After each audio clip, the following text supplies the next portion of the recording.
Chapitre 81. Le Père lui fait estimer les dons de Dieu. Et peu de temps après il revint, et encore que je connaissais être la volonté de Dieu que je lui parlasse, je ne laissai pas d'y sentir des répugnances effroyables lorsqu'il fallut y aller, ce que je lui dis d'abord. Mais il me répondit qu'il était bien aise de m'avoir donné occasion de faire un sacrifice à Dieu. Et alors, sans peine ni façon, je lui ouvrai mon cœur et lui découvris le fond de mon âme, tant le mal que le bien,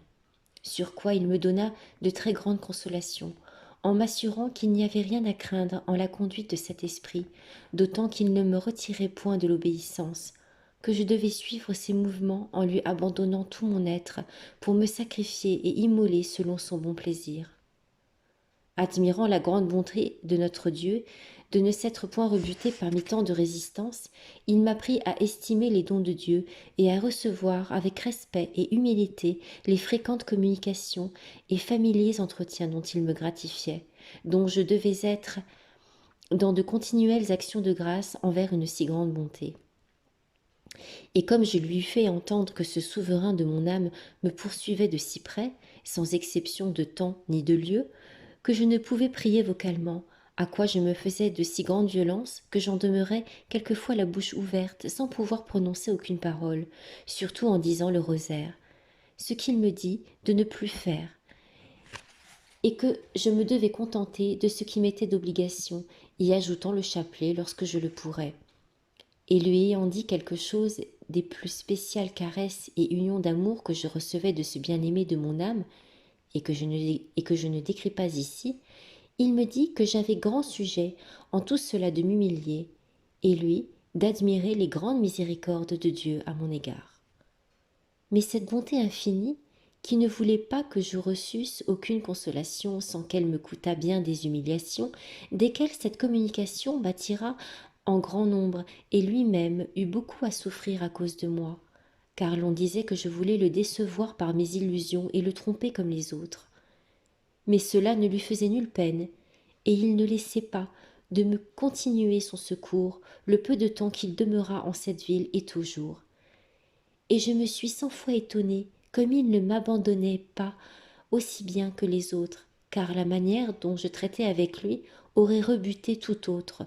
bien qu'il n'épargnât rien pour m'humilier et mortifier, ce qui me faisait un grand plaisir. Chapitre 82. Le pur amour unit ces trois cœurs pour toujours. Une fois qu'il vint dire la sainte messe à notre église, notre Seigneur lui fit de très grandes grâces et à moi aussi. Car lorsque je m'approchai pour le recevoir par la sainte communion, il me montra son Sacré-Cœur comme une ardente fournaise, et deux autres qui s'y allaient unir et abîmer, me disant « C'est ainsi que mon pur amour unit ces trois cœurs pour toujours. » Et après, il me fit entendre que cette union était toute pour la gloire de son Sacré-Cœur, dont il voulait que je lui découvrisse les trésors, afin qu'il en fît connaître et en publiât le prix et l'utilité, et que pour cela, il voulait que nous fussions comme frères et sœurs, également partagés de biens spirituels, et lui représentant là-dessus ma pauvreté et l'inégalité qu'il y avait entre un homme d'une si grande vertu et mérite et une pauvre chétive pécheresse comme moi, à quoi il me dit « Les richesses infinies de mon cœur suppléeront et égaleront tout. Dis-lui seulement sans craindre. » Ce que je fis à notre premier entretien, et la manière d'humilité et d'action de grâce avec laquelle il le reçut, avec plusieurs autres que je lui dis de la part de mon souverain maître en ce qui le concernait, me toucha tellement et me profita plus que tous les sermons que j'aurais pu entendre. Et comme je lui eus dit que notre Seigneur ne me départait ses grâces qu'afin qu'il fût glorifié dans les âmes auxquelles je les distribuerais, selon qu'il me ferait connaître le désiré, soit de parole ou d'écrit, sans me mettre en peine de ce que je dirais ou écrirais, parce qu'il y attacherait l'onction de sa grâce pour produire l'effet qu'il en prétendait dans ceux qui le recevraient bien, et que je souffrais beaucoup dans la résistance que je faisais d'écrire et donner certains billets à des personnes dont il me revenait de grandes humiliations, et il m'ordonna que, quelque peine et humiliation que j'en dus souffrir, il ne fallait jamais désister de suivre les saints mouvements de cet esprit, disant simplement ce qu'il m'inspirait. Ou lorsque j'aurais écrit, il fallait présenter à ma supérieure le billet et puis en faire ce qu'elle m'ordonnerait. Ce que je faisais, mais cela m'a bien attiré des objections de la part des créatures. Chapitre 83. Le Père lui ordonne d'écrire. Il me commanda aussi d'écrire ce qui se passait en moi, à quoi je sentais une répugnance mortelle, car j'écrivais pour obéir, et puis je le brûlais, croyant que j'avais suffisamment satisfait à l'obéissance. Mais j'en souffrais beaucoup, et on m'en donna scrupule et défense de le plus faire. Chapitre 84. Testament rédigé le 31 décembre 1678. Une fois, mon souverain sacrificateur me demanda de faire en sa faveur un testament par écrit, aux donations entières et sans réserve, comme je le lui avais déjà fait de bouche, de tout ce que je pourrais faire et souffrir, et de toutes les prières et biens spirituels que l'on ferait pour moi, soit pendant ma vie et après ma mort. Et me fit demander à ma supérieure si elle voulait servir de notaire en cet acte, qu'il se chargeait de la payer solidement, et que si elle refusait, que je m'adressasse à son serviteur, le père La Colombière. Mais ma supérieure le voulut faire. Et l'ayant présenté à cet unique amour de mon âme, il m'en témoigna un grand agrément, et me dit que c'était qu'il en voulait disposer selon ses desseins et en faveur de qui il lui plairait, mais que puisque son amour m'avait dépouillé de tout, qu'il ne voulait plus que j'eusse d'autres richesses que celles de son Sacré-Cœur, desquelles il me fit une donation à l'heure même, me la faisant écrire de mon sang, selon qu'il la dictait,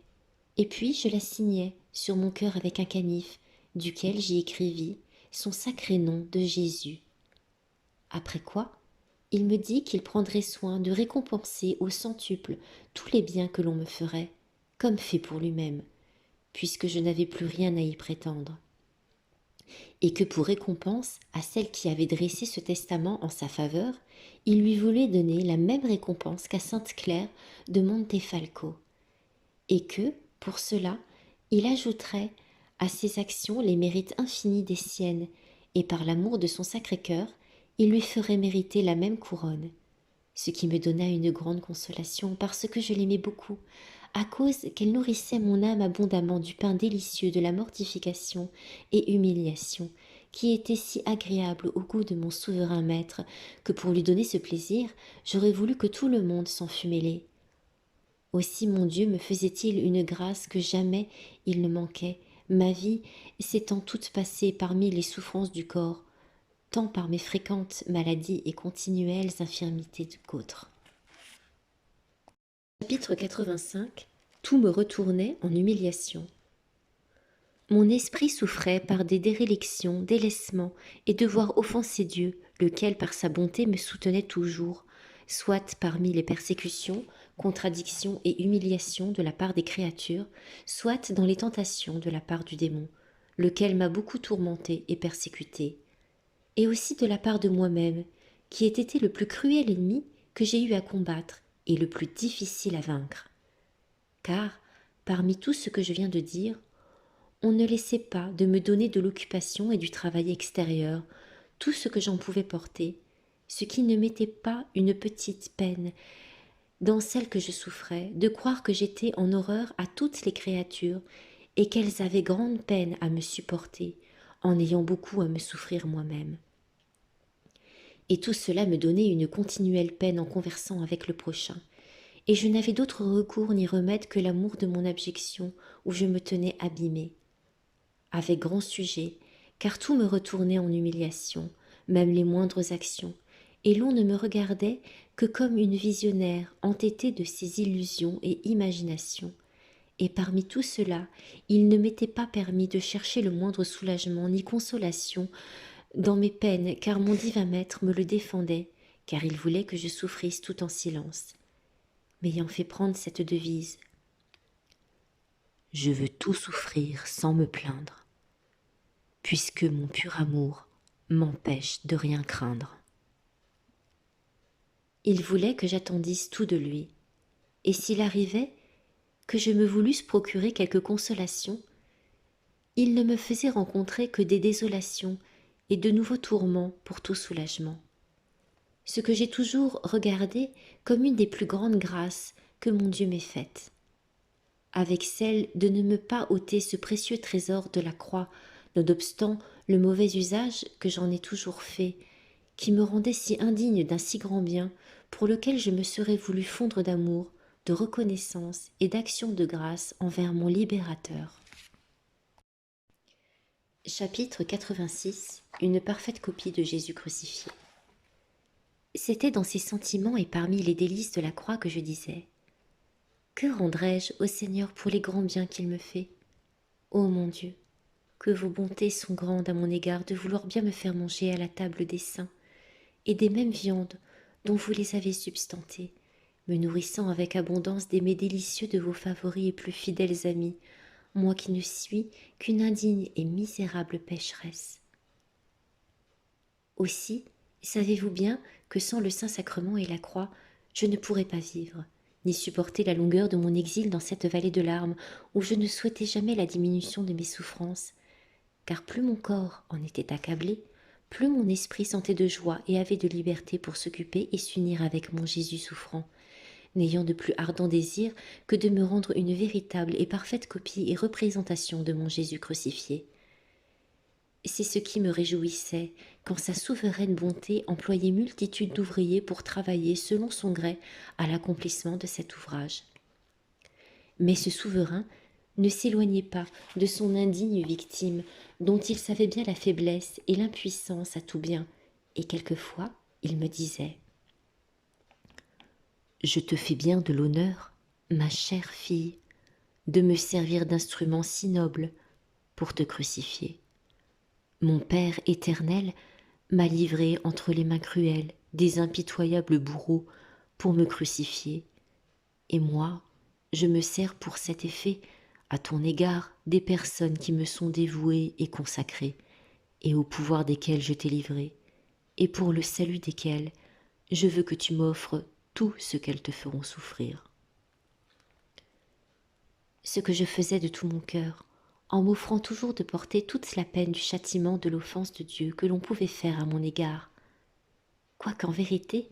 il ne me semblait pas que l'on pût faire aucune injustice en me faisant souffrir, ne le pouvant autant faire que je le mérite. Mais j'avoue que je me délecte si fort en parlant du bonheur de souffrir qu'il me semble que j'en écrirais des volumes entiers sans pouvoir contenter mon désir, et mon amour-propre se satisfait beaucoup en ces sortes de discours. Chapitre 87. 50 jours sans boire. Une fois, mon souverain me fit entendre qu'il me voulait retirer dans la solitude, non dans celle d'un désert comme lui, mais dans celle de son Sacré-Cœur, où il me voulait honorer de ses plus familiers entretiens, comme d'un ami avec sa bien-aimée, et que là, il me donnerait de nouveaux enseignements de ses volontés et me ferait prendre de nouvelles forces pour les accomplir, en combattant courageusement jusqu'à la mort, ayant encore à soutenir les attaques de plusieurs puissants ennemis, et que c'était pourquoi il me demandait que, pour honorer son jeûne au désert, il me fallait jeûner 50 jours au pain et à l'eau. Mais l'obéissance, ne me l'ayant voulu permettre, crainte de me rendre singulière, il me fit entendre qu'il aurait autant agréable si je passais 50 jours sans boire. Pour honorer l'ardente soif de son Sacré-Cœur, avait toujours enduré du salut des pécheurs et celle qu'il avait soufferte sur l'arbre de la croix. L'on m'accorda cette pénitence qui me sembla être plus rude que l'autre, pour la grande altération dont j'étais continuellement tourmentée, laquelle me donnait nécessité de boire souvent de grandes tasses d'eau pour me rafraîchir. Chapitre 88. Rude tentation de la part du démon.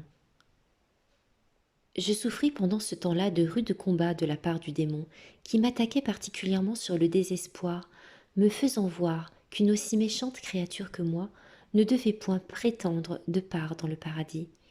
puisque je n'en avais déjà point dans l'amour de mon Dieu, duquel je serais privée pour une éternité. Cela me faisait verser des torrents de larmes. D'autres fois, il m'attaquait de vaine gloire, et puis de cette abominable tentation de gourmandise, me faisant sentir des faims effroyables. Et puis, Il me représentait tout ce qui est le plus agréable de contenter le goût, et cela dans le temps de mes exercices, ce qui m'était un tourment étrange. Et cette faim me durait jusqu'à ce que j'entrais au réfectoire pour prendre ma réfection, dont je me sentais d'abord dans un dégoût si grand qu'il me fallait faire une grande violence pour prendre quelque peu de nourriture.